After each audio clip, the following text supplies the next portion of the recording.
Hi, I've just been going for a walk and I was thinking I just had this idea that perhaps what if there are multiple stages of consciousness or different worlds that we grew up in or grow up in. The first world could be like the elementals, so the building blocks of the universe, the basic things. So you've got the wind and all the elements, and you've got your sand and your rocks and your dirt. Perhaps those things could be considered by some as conscious in some way. So perhaps those things are maybe alive, not necessarily alive in the way that we are used to, but maybe they have their own sort of, I don't know, there's some sort of energy form, there's some sort of form, some sort of basic building block of the universe. So at the beginning you've got that, but what does that know? If you ask a rock what does it know, it doesn't really know anything. It doesn't know itself, it doesn't know anything else. So that's the basic world. Then the second world would be a world where you have more advanced creatures. You've got dogs, cats, dinosaurs, plants perhaps, I don't know, birds, different creatures, and they have some level of consciousness. So let's imagine, perhaps in my mind I thought that maybe you could say that they have awareness of other things and others. So maybe like a dog or a cat would have a lot of awareness about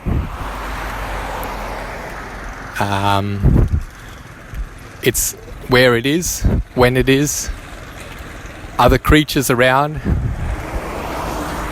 It needs to eat, it needs to hunt, so it knows what food looks like, it knows how to act.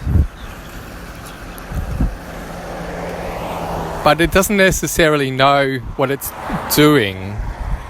So it knows what else is there. It knows what it can see outside of itself. But on the inside, it probably has very limited reflective ability. You could argue the point. You could say maybe they do, maybe they don't. But just for the sake of this thought process, let's just say that at this second world, these creatures, they only are aware of others or other things. They're only aware of what they can see outside of them. They can see their legs, they can see their arms, they can see other parts of themselves, but those things are outside of themselves, so they have that awareness. Then perhaps let's move on to a third world, and perhaps this is the world that we had graduated to in the past, where some creatures perhaps have the ability, they don't know nothing, they're not aware of nothing, they're not just aware of what's outside of themselves, but they're aware of what's inside of themselves as well. So humans, or at least some humans, have the ability to think, who am I? What am I? We have the ability to have this kind of consciousness, this self-consciousness about what is this self, and to be able to consider this self and to be able to have thoughts and feelings and kind of have that inward kind of mechanism within itself. So that extra sort of dimension to consciousness. So it's like an extra dimension or different world for consciousness. But then, if we were to move on to another world beyond this world, what would it look like? What would it be? If you're thinking along those lines of consciousness, like what else could you go? What else could you do from here? Where else could you go? Like, what would the next world look like? What would the next world have or be composed of? And for me, the thought that pops into my mind is it would be an extra dimension of being aware of everything.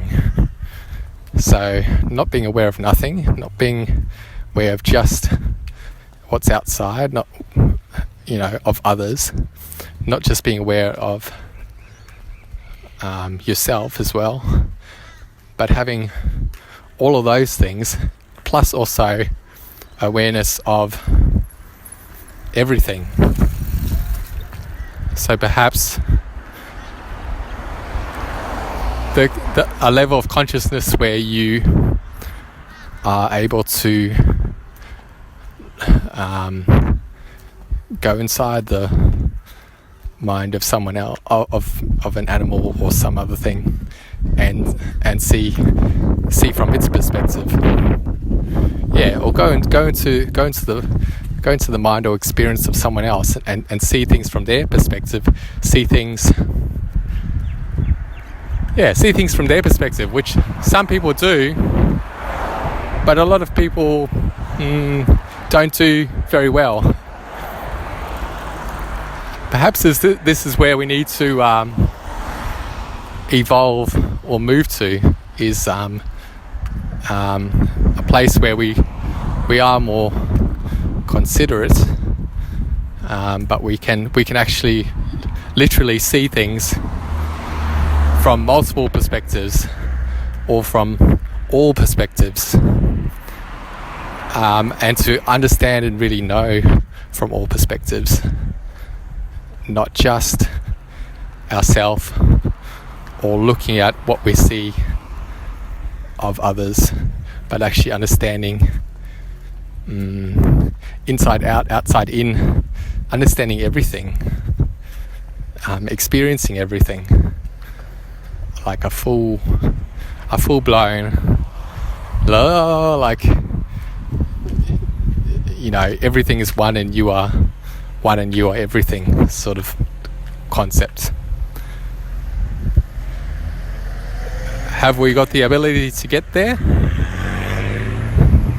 I think perhaps some of us have. Some of us have been exploring from different angles, taking different routes, different routes, different ways of getting there. But I feel like perhaps some of us are moving in that direction. We're moving to that type of world. We're moving to that level of consciousness, almost. And I think that would be a really nice world to be in. And sometimes I can almost feel it. Like I can almost feel that world, and almost just get a tiny taste of what that would be like. And I think it would be such a huge, all-encompassing thing that it's hard to even grasp where we are now.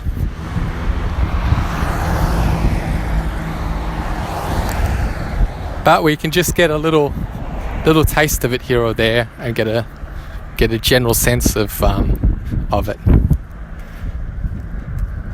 So, first world, you're just on autopilot, everything just happens. Second world, you're not fully on autopilot, you're starting to become aware of others. Third world, you are less autopilot, you're aware of others and a little bit aware of yourself. fourth world, as someone would say, you take the brakes off and you don't really need any autopilot at all. Almost, you kind of you see everything from every perspective, any perspective that you want. You almost like see things outside of space and time, and see things from any time, any space. So that's the idea. Now, related to that, I had been thinking, the thought popped into my mind, was in that first world where everything is on autopilot and you don't really know what you're doing, but you're just doing it. You know, you're wind and you're just floating through the air, and you're floating here and you're floating there. Or you're a blade of grass just getting thrown around in the wind. You're not aware of what you're doing. You don't have any awareness at all at that stage, but you're still doing those things. Things are still happening. You're still experiencing it, even if you're not fully aware of what it is that's going on. You're still experiencing something, even I suppose at that low-level stage. But what makes those things happen? What are those things? Like, what are the rules? Where do these rules come from? What is it that makes the world tick? What is it that says we have gravity? Where does time come from? Where does space come from? Where does, the shape of the human body come from? Why do we have to have 2 arms and 2 legs and 5 fingers and 5 toes on each side and a nose and a mouth? And why do we have to breathe air? And why is there air? And why is the sky blue? And why do we have a sky? And why do we even have a planet? What are all these rules, and where did these rules come from? So that got me thinking,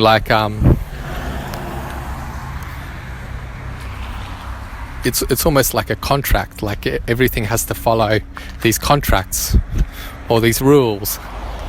And then that made me think contracts and laws and rules, they're pretty much the same thing. They're all pretty much the same. Contracts, rules, laws.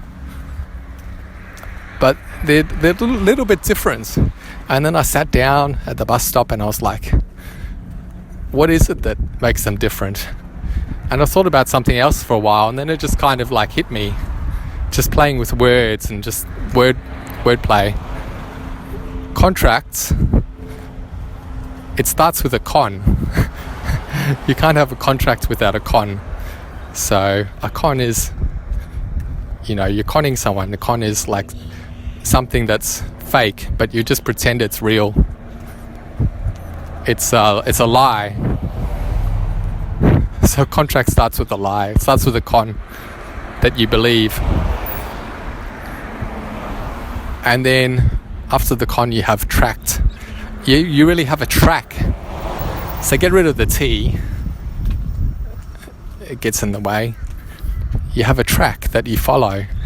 So think of a train track. Or some other track along the ground. A running track. It's a track that you follow. So it's a guideline. So you have a line that you follow, which is a guideline. It's a set of guides that take you along a particular line or particular path. That's your track. So that track is what you follow. But that particular track, it's a con. It starts with a con. So a contract is a path that you follow in your life based on a lie. Then you've got laws, and for me, laws is backwards. So laws are, if you write that word backwards, it's a wall. So this world is full of walls, and the walls surround you. So you're walking along in life, and just to picture it from like a physical perspective, as an analogy or symbolically, just imagine you're sort of like, you're not really in the world, but just imagine there's this fictional character walking through this fictional world, and it's following a path. That path is the track. That track is a con, but the track is along, it's the path, it's the thing that's on the ground. That's what you're following. You're standing up 1 or 2 meters tall, and you're sort of floating along this track, and this track is what you follow. It's the yellow brick road from Dorothy from Wizard of Oz or whatever. You know, that's your track. But then surrounding the track, just to make sure you don't go off track, you've got these walls around you. So it's like you're in a tunnel or something, but without a roof. Maybe you can look up and you can see the sky, but on the left of you and on the right of you, you've got these walls, and they box you in. And then along the ground, you've got this track to follow. So it's like, people say they're free and they have freedom, and you do have some freedom in life, yet that freedom is constrained to a track, a number of tracks that are along the ground, and then, you know, with 20 meters or 30 meters either side of you, you know, the width of a house either side of you are these walls that hold you in place and stop you from deviating off that path. So the walls are the laws that stop you going off that path, the track, the contracts that you are bound to. you're bound to this track. You know what I mean? So then what are rules? Rules are like contracts or laws, in that they follow a line, they follow a path, but rules are less fixed. They're almost like, you rule a line in the sand and you say, this is what I'm going to follow, but you don't necessarily have to follow it. Rules are sort of like, it's a less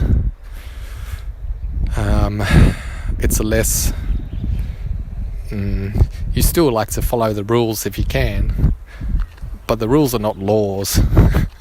You know, you're not supposed to break the laws. You're not supposed to break the walls. You're supposed to go follow the path which is inside the walls. Whereas the rules are kind of like, anyone can just set some rules. I can set some rules for myself. I can set some rules for you. You may or may not follow those rules. But if you do, you're following that line, that path that I've defined. And where does that take you? Does it take you to a good place or a bad place? I don't know. You have to decide when you get there. But you reach a destination, but you realize that it just keeps going. There's not necessarily an end. So you get somewhere and then you think, okay, well, I'm still going. Like, you never really reach the end. There probably never is an end. You just keep going. So we find ourselves now in this world which is full of walls or laws and contracts and rules, and people like to follow very standard paths. And I've always been, my whole life, always followed the rules. I've always followed the laws, although occasionally everyone will take shortcuts here and there. So, there's local laws where I live that you shouldn't cross the road when you're pedestrian and the light is red. But sometimes I have been known to look left, look right, there's no cars coming, there's nobody around, it's 5 o'clock in the morning, the road is deserted, I feel I'm safe, I think I know what I'm doing, and I cross the road, even though the light is red, and I'm a pedestrian. So, do we need all those walls all the time? They're there to help us, so to speak, so they say. But sometimes the walls can be put up to help others. And it looks like they're helping us, it's taking us to a place. But is that place necessarily the place we want to go? Should we redefine some of the walls? When I was a child, I had a recurring dream, and it was a scary dream, but I would be at my house, at my parents' house, and I'd be looking outside, and all of a sudden this gigantic black wall would just rise up out of the road. Just this giant alien supernatural thing would just appear, and it just slid in from nowhere, and it was just this gigantic wall, and I knew I could never cross it. And it was like beforehand I was free and I could do whatever I wanted. But then this wall came in and it was surrounding the whole property. And it's not a small, tiny property. It's not a huge property either. But it was big enough that I could run around and go wherever I wanted. But I could also go out next door, across the road, down the road. But when I had this recurring dream as a child, these walls came in, these giant black walls, and they were so scary, and I knew that I was stuck here now in that place that I was living. And it was like I couldn't get past those walls. But in my dream I was smart. I knew to run out to the back of the house, back of the property, which is miles up the top beyond the bush, and I knew a way to escape, which was the walls hadn't made it that far yet. I knew a way to get out. I knew a way to look beyond. And like this recurring dream, it never made sense to me as a child. I didn't know why I was having it. But these days I look back on it, and it's just like those walls that appeared in my dream, they're the walls that I constructed within my mind as I followed more and more human rules and ways of doing things, and subjecting myself to be like others and trying to fit in with the world. Then I basically boxed myself in, and these walls are the walls that I allowed to be put up around me. But I never completely cut myself off. I always left a back door at the back where I could escape and I could find my own path, find my own freedom. So I've got a little bit off topic here, but I don't know, hopefully someone can gain something from this. These are just the thoughts that came into my mind while I was walking today.